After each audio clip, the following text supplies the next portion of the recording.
التطوير الذاتي بيحكي عليها.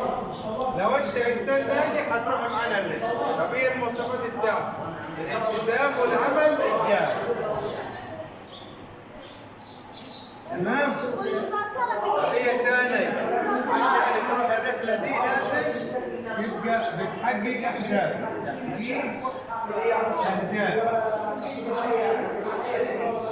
تمام؟ ولازم ابدا متحمس للرحله.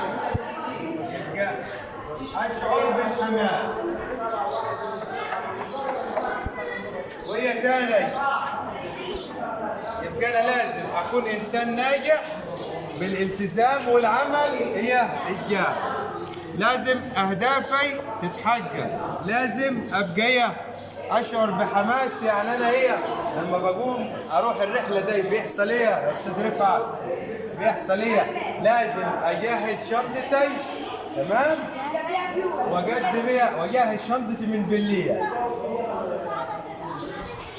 بالظبط. بساعد اصحابي في المذاكره. لو حد وقال لي انا مش عارف الحاجه الفلانيه دي، اقول له تعالى نرجعها تاني. تمام؟ يبقى دي تذكره الرحله. خامس حاجه عشان تروح الرحله دي لازم تبقى